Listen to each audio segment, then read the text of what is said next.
Bonjour, bonsoir à tous, ça dépend de l'heure et l'endroit à laquelle vous vous trouvez. Voilà pourquoi Inspiration Saveur Culinaire vous dit bonjour, bonsoir à tous et bienvenue sur ma chaîne. J'espère que vous allez très bien, que Dieu vous bénisse abondamment. Merci aux abonnés, merci pour vos likes, vos partages et vos commentaires qui m'encouragent énormément. Merci aux nouveaux venus, je vous dis soyez les bienvenus. Et aux visiteurs, merci de votre passage. Et si ce que je fais vous plaît, alors n'oubliez pas de vous abonner et de cliquer sur la cloche pour être à la une quand je publie. Et à ceux qui n'ont pas aimé, alors dites-moi en commentaire qu'est-ce qui ne vous a pas plu. Et si je peux arranger ça, je le ferai. Merci à tous, soyez bénis.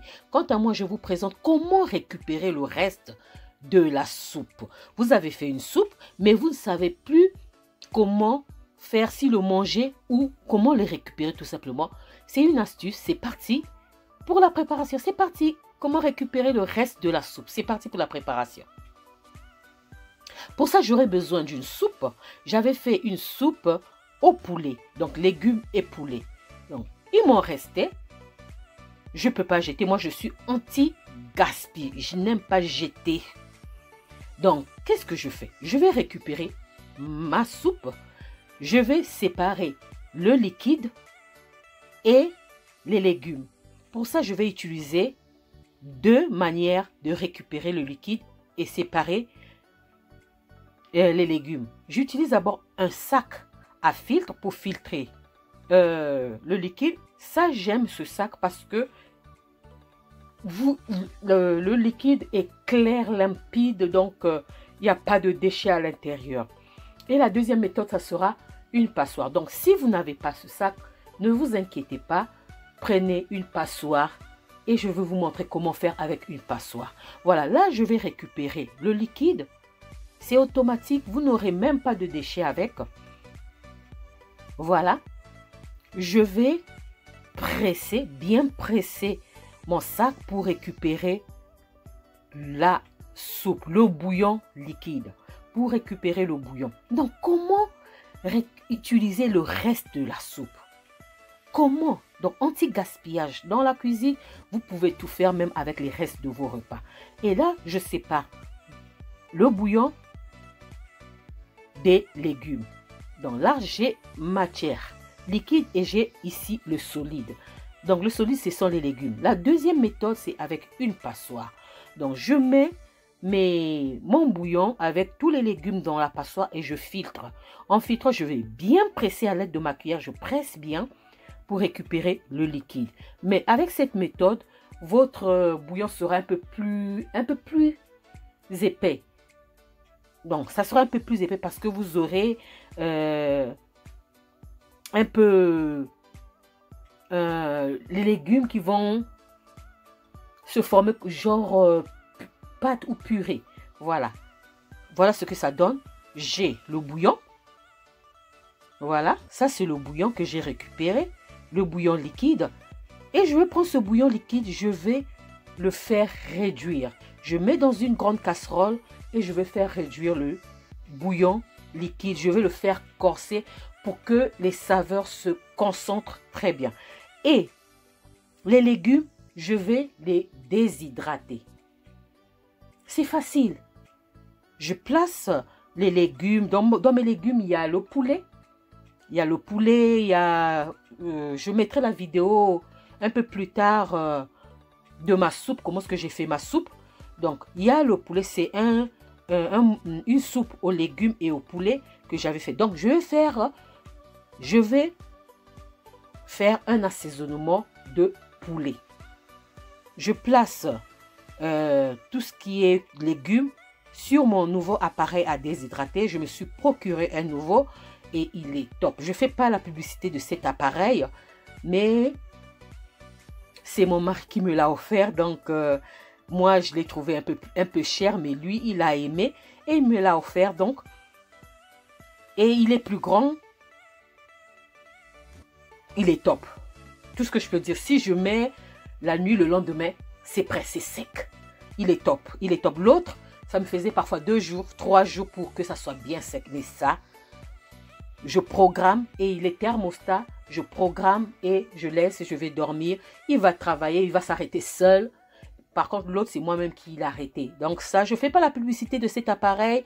Pardon YouTube, excusez-moi, je ne fais pas l'appareil, mais je parle quand même parce que c'est top cet appareil à déshydrater. Il est un peu plus cher, ça fait... je ne vais pas donner le montant pour ne pas faire la publicité, mais il est un peu plus cher. Il est un peu plus cher. Donc, je vais laisser déshydrater, j'ai programmé et je continue à réduire mon bouillon liquide. Là, je vais maintenant écumer. J'écume, donc j'enlève la mousse qui monte souvent en haut là pour avoir un bouillon très clair, donc limpide quoi.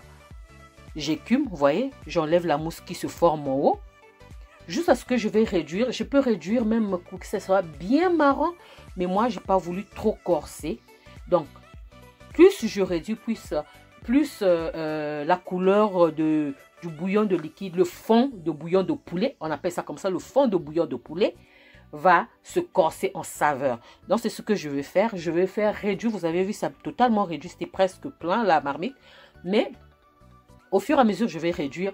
Les saveurs vont se corser et se concentrer, se corser. Et ça sera meilleur. Donc, on appelle... Et entre-temps, je stérilise mes bouteilles où je vais verser mon bouillon, mon bouillon de poulet. Donc, fond de bouillon de poulet. Je stérilise pendant 15 minutes. Mes bouteilles que j'ai lavées avec l'eau vinaigrée et le savon. Ensuite, j'ai rincé et j'ai mis à stériliser pendant 15 minutes. Après 15 minutes, je vais retirer et je vais égoutter. Regardez mon bouillon. Regardez, c'est devenu comme si c'était un café au lait. Et si j'avais laissé encore réduire, ça allait être comme la couleur du café ou du cacao. Voilà, là, c'est devenu comme un café au lait. C'est ce que je voulais. J'arrête là. Je verse mon bouillon chaud directement dans mes bouteilles stérilisées. Voilà, fond de bouillon de poulet. Il y a le fond de bouillon de poisson, il y a le fond de bouillon de viande et il y a le fond de bouillon de poulet. Donc, ça, c'est le fond de bouillon de poulet. Donc, les légumes, je vais faire le bouillon de poulet en poudre. Voilà, regardez la couleur. Regardez. Comment récupérer? Vous avez fait une soupe. Et comment récupérer cette soupe? Au poisson, on va utiliser d'autres ingrédients. Donc, d'autres condiments. Le poisson et la volaille n'ont pas parfois les mêmes condiments. Donc, pour le poisson, je ferai la vidéo un peu plus tard. Je vais vous montrer comment faire le fond de bouillon de poisson. On appelle ça un fumé de poisson.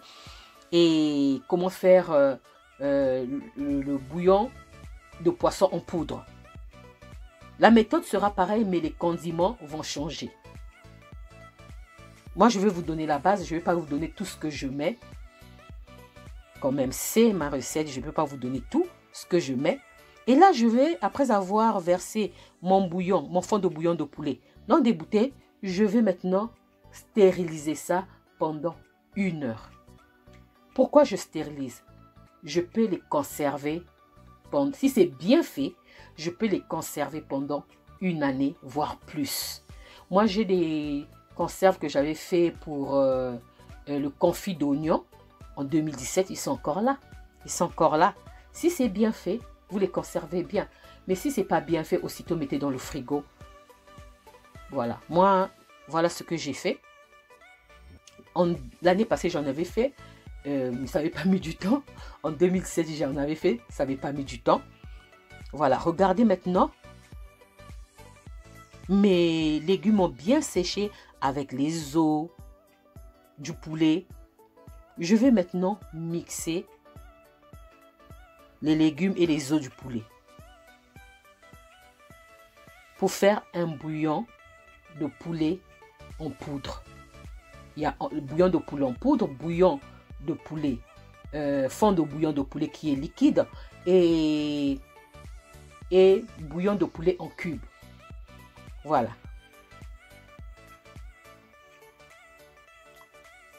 Vous avez vu? C'est friable, ça s'écrase facilement. Donc, je vais maintenant passer mes légumes et les os du poulet dans mon mixeur et je vais écraser. Je ne fais pas la publicité de l'appareil une fois encore de plus, mais comme je filme seul, je n'ai pas le choix. Voilà. Je mixe Pour moi, ce qui compte, c'est que les os s'écrasent. Et je verrai la texture que je cherche. Si c'est granulé, je veux continuer à mixer pour obtenir une poudre fine. Bon, voici les ingrédients que je vais ajouter dans mon assaisonnement. Là, j'ai un mélange d'herbes aromatiques que j'ai fait moi-même. Là, j'ai du sel de mer, du gros sel de mer. J'utilise toujours du gros sel de mer pour faire mes assaisonnements parce que il a plus de goût. Le sel de mer donne plus de goût. Même pour la préparation, j'utilise souvent le sel de mer parce qu'il y a plus de goût.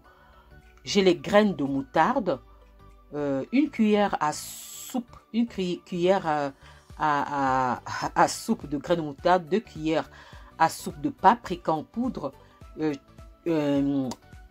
3 cuillères à soupe de sel, de gros sel de mer, 2 cuillères à soupe de mélange de poivre, le laurier, il y avait encore quoi?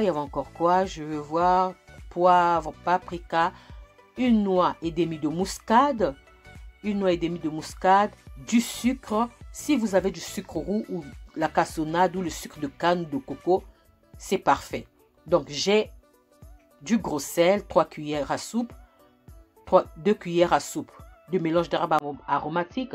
J'ai 2 cuillères à soupe de paprika, 2 cuillères à soupe d'ail, 1 cuillère à soupe de graines de moutarde, du sucre, du poivre, de la muscade. Je vais mettre tout ça dans mon assaisonnement que je suis en train d'écraser.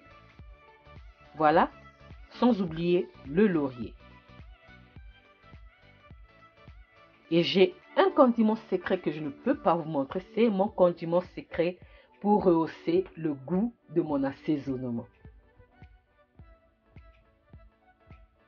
Vous savez, vous pouvez faire vos assaisonnements maison. Si vous n'avez pas d'appareil à stériliser, achetez les condiments séparément. Achetez par exemple le poivre à côté, le céleri, la coriandre. Je vais vous montrer comment faire un mélange, faire son assaisonnement maison avec les condiments du supermarché.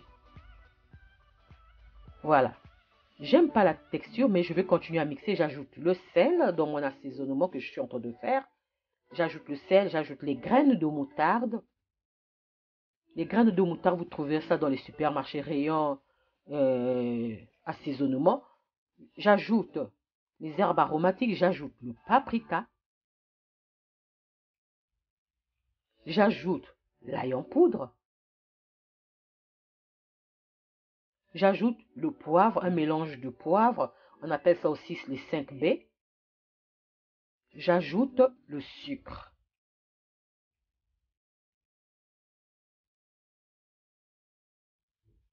Ensuite, les feuilles laurier.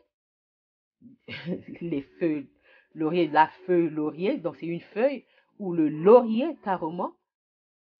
Puis la noix de muscade. Donc sel, moutarde, herbes aromatiques, sucre, le laurier, muscade, quoi encore j'ai mis, moutarde. Et je mixe le tout. Je mixe et je vais encore tester la texture. Si c'est toujours granulé, je vais continuer à mixer. Et là, je vais changer d'appareil. Je vais changer d'appareil pour avoir une poudre fine. Moi, je cherche à avoir une poudre fine. Voilà. Là, je continue à mixer. À cette étape, vous pouvez laisser comme ça. À cette étape, vous pouvez laisser. C'est prêt. À cette étape, c'est prêt. Mais moi, comme je cherche à avoir une poudre fine, je suis obligée d'utiliser un autre appareil. Donc, je vais utiliser un autre appareil pour avoir cette poudre fine que je cherche. Voilà. Je vais maintenant prendre mon assaisonnement. Je vais le mettre dans un bol à blender et je vais mixer pour obtenir une poudre fine. Donc, bouillon de poulet en poudre. Voilà. Là aussi, ce n'est pas de la publicité. Voilà, je vais mixer et chercher la texture que je veux.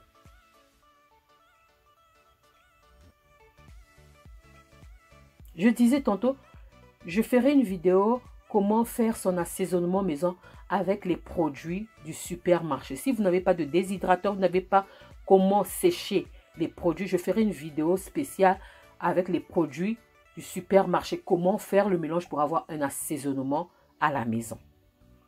Ça ne sera pas maintenant. Si Dieu nous garde, peut-être l'année prochaine, on le fera.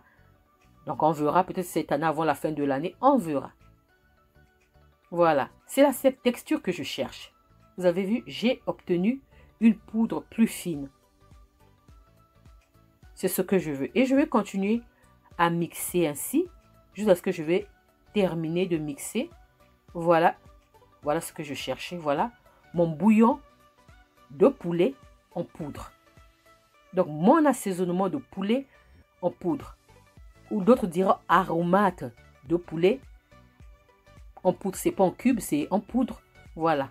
Et le fond de bouillon de poulet. Ça, c'est le fond de bouillon de poulet. Voilà, donc j'ai le fond de bouillon de poulet liquide et mon bouillon de poulet en poudre. Comment récupérer le reste de la soupe qu'on a fait la veille? Il en reste, mais qu'est-ce que je peux faire avec? Voilà, j'ai stérilisé pendant 1 heure mon bouillon de poulet, mon fond de bouillon de poulet pendant 1 heure. Minimum, maximum, c'est 1h30, 1h40. Voilà, et mon bouillon de poulet en poudre. J'ai récupéré ma soupe. Le reste de ma soupe, voilà ce que j'en ai fait.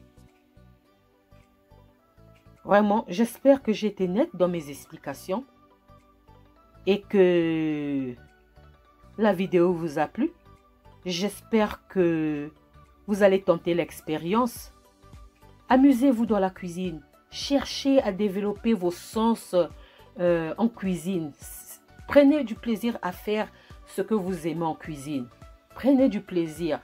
Voilà, moi je vous montre la base à vous de développer votre intelligence culinaire. J'espère que cette vidéo vous a plu. Et si cette vidéo vous a plu, n'oubliez pas de liker, de partager et de vous abonner à ma chaîne. On se dit à la prochaine recette, si Dieu nous garde. Ciao, ciao. Merci à vous. Ciao.